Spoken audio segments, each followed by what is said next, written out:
Welcome to the inaugural 1000 GM Charity Norm event. Zero entry fee for our players, simultaneous events in Hollywood and St. Louis. We are going to have Grandmaster analysis of every game. Let's jump into round one of the St. Louis IM section. I'm Jonathan Mochtig with GM VAR AKOBIAN here, and let's jump into the game.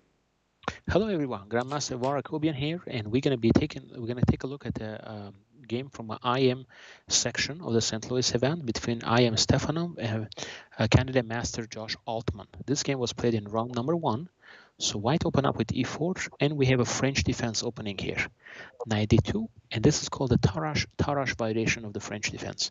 So knight f6, e5, knight f7, and it's a standard opening of the Tarrasch defense, and I want to get to the critical point. This is a older line with f6 and bishop f4. Here, white can play many different ways. He can play, for example, b3 is one option, knight g3 is another option, knight c3. So many different ways to play. So play bishop 4, take, and here Joshua took the pawn on b2. It's an older line, but with the current computers, I think white is getting an advantage in this line. So that's why I think it's more important to try to, maybe it's safer actually to just start with the castling to ensure the king is safe, and then later on try to seize the opportunity to grab this pawn and also play something like bishop d7 or rook a1 to get all the pieces into the game. So he took, and it was very interesting. Rook e1 castle looks like g3 is a very interesting move actually. The point of this move is just to strengthen the position of the knight and then try to kick the queen from here. So it's a positional pawn sacrifice, because you will see now rook b2, and then he's ready to swing the rook back to e2.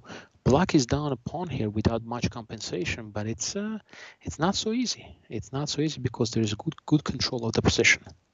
So now I played rook b1, queen b1, putting pressure on b7, putting pressure on h7.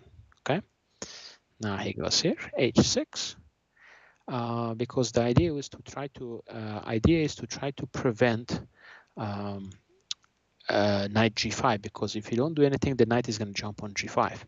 So he goes here, knight g6, rook e8, knight g5,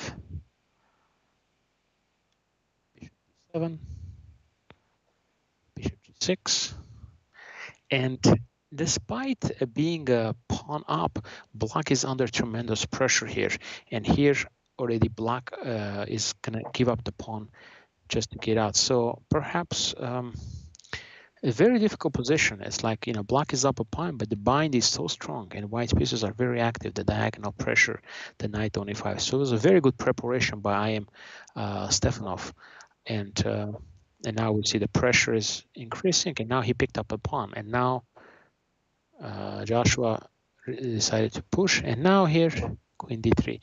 Again, white is equal material, but has a very strong grip on a position. So I have a quick question, yes, GM VAR. Jonathan. So when we get to this type of things, is this all prep, or are these things that they're finding over the This board? was It's a just prep. This a was a very prep good problem. prep by white. I would say maybe like up until around here was prep, Okay, so he just knew that he would either give up the pawn or he'd grip onto it too hard and break to try to keep the pawn. Well, no, he analyzed that, he'll be down a pawn, but he'll have enough compensation and activity of the pieces to compensate that. And this is actually a very, very good compensation. When you're down a material but you have a good position, we call that a compensation. How do you tell if it's good compensation or not? Like when you're in a position. Just look at the pieces. If you look at the pieces, you'll see white is very active and very centralized. With the outposted knight and things like that. The outposted knight on e5. So this is no brainer. The one pawn is absolutely nothing for a compensation like this. Great. So that's why bishop g6, and it's a very difficult position to play for black because he had to give up the pawn back, and just the line is not the best line, I think, with the computer now. Just white is just controlling the c file. Perhaps, he could have just played something like queen c2, queen c7, and tried to get active. So I think maybe here black is just defending, but it's tough. Joshua is trying to exchange some pieces. And, you know, I have to say that Josh fought very hard, who is also my student for many years. So he fought back. He's playing somebody much higher than him, international master, but he's fighting back good. But the time difference is big. 30 seconds versus 14. It's very hard. And again, very unpleasant position.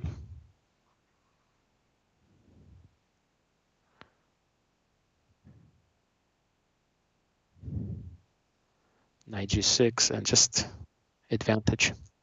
Now it's a beautiful knight. And domination. This is domination. Knight is active, queen is active, rook is active, and then king goes here.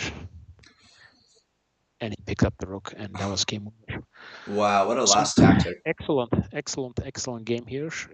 It's all about the squares, and the big lesson we learn about this game is control your dark squares, because this knight was just sitting there from the early opening stage and it just could not be removed. It's dark squares and also outpost. Okay, it's very dangerous when you give opponent an outpost like this, when it just sits there. Yeah, with no pawns, nothing to edge it away. Yeah. Absolutely. Well, Okay. thank you so much. This is a very interesting game, well played game by IM Stefanov, and that puts this line into a little bit of question, you know, for black. So I hope you guys enjoy this game and to stay tuned for the more games from this event.